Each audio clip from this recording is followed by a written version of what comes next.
welcome to this episode of the Crimsafe Endurance Countdown as we look ahead to the Pirtek Enduro Cup. And I'm with Greg Murphy, and Greg, we're going to look today at Erebus Motorsport, a team that went from nowhere to somewhere last year very, very quickly. 3 cars, down to 2 cars, but a lineup which is pretty strong. Yeah, I mean, Will Davison and Alex Davison, the 2 brothers, joined forces this year. So that's a great story in itself. I mean, I think they probably would have once dreamed of being able to team up together. It hasn't been the way, but this year it's allowed it to happen with Alex not being full-time in the championship. So, you know, 2 guys, again, they're going to work well together. They're going to have, I suppose, a unique gel effect. And, you know, Will's won the race before. He knows how to get it done. The other car with Craig Beard teaming up with Lee Holdsworth, they make a really good combination. They've worked together a few times now, and it has been something that's worked well. They've continued that relationship. How those guys are going to go this year is anyone's guess. I don't know how much development's been going on there, but you know, of late their performances just have been lacking slightly. So the endurance races will be a bit of a challenge, I think. Well, one of the highlights actually came for the team last year at Sandown, where Lee and Craig combined to finish 4th, and that was a big highlight for them. So, you know, can they take any of that momentum from last year to a place even like Sandown this year? Well, they've had a race win this year too, you know. So, you know, Lee did that, the first win for the team, and which was massive, and it gave, you know, that team a huge boost, obviously. They lost Dave Stewart earlier in the year. He's now working for V8 Supercars, and I think that might be a bit of a loss for the operation. So they've had some challenges. You know, they did go really good there last year, but I think a lot of teams have moved on substantially since then, and the development process that has been happening this year, we've seen it in some teams, and I'm not sure it's been happening at Erebus. Well, let's have a listen from a couple of guys at Erebus, and as we talked about them just before, both Will and Alex Davison aiming to continue their Davison dynasty up at Mount Panorama. Erebus have put the 2 siblings together for the Enduros. Will, what are your thoughts on combining with Alex leading up to the Pirtek Enduro Cup?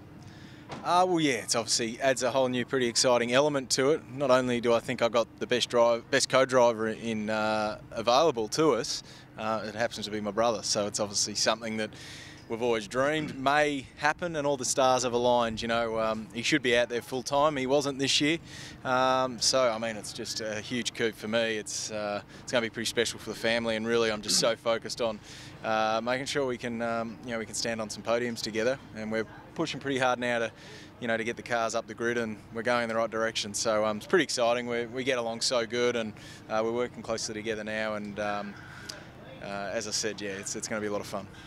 So as you said, you guys are pretty close. So in terms of, you know, car setup and driving styles and all that sort of stuff, how does that sort of sit, Alex?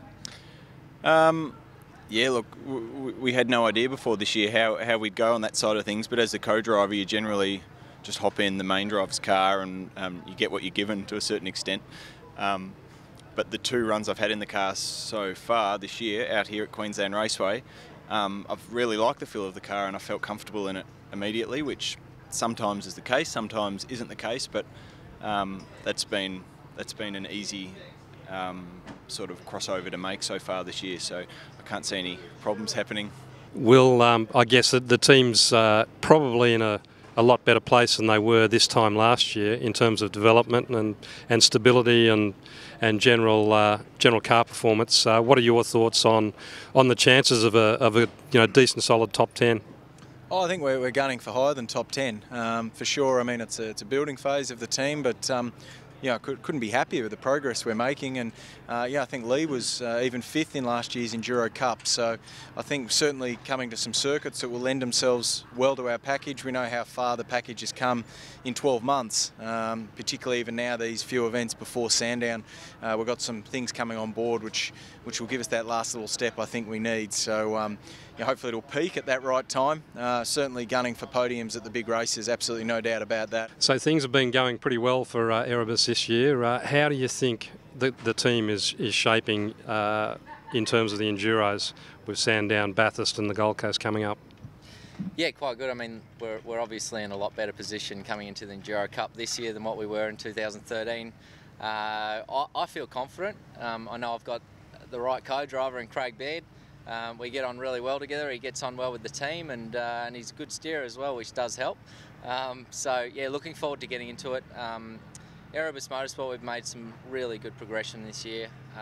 We've had some good results, a couple of podiums, and look, we want to build up a bit more momentum going into the Enduros, but I'm feeling very confident about hopefully another top five result. You mentioned your co-driver, Craig Baird. He's got that uncanny ability to step out of a GT3 car and straight into one of these things, which are completely different animals to handle. I think the thing with Beardo is he's driving that many different cars through the year, different categories, that he can adapt so quickly. And you know, I think he jumps in this and it's like riding a bike, gets back on and remembers straight away. It does take him, you know, a couple of laps to blow out the cobwebs. But once he's there, he's comfortable. He doesn't step above his comfort zone. It's exactly what you want in an enduro driver. He's fast enough, and he'll do a really good job again. I know I can rely on him to bring the car home straight and in a good position. We've seen some quite mixed and varied results this year.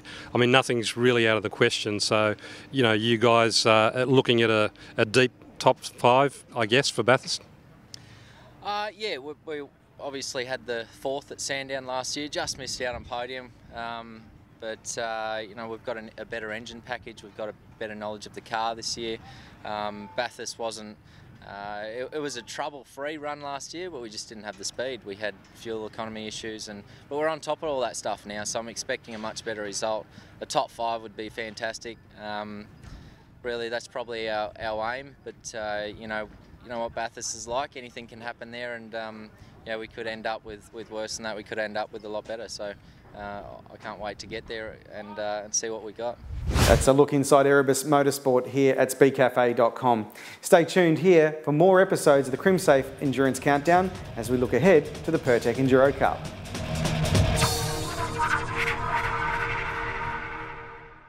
We've been robbed a couple of times actually. So we had this screen installed. For cheap alternative. They look identical, so you think you're getting an equivalent product and you're not.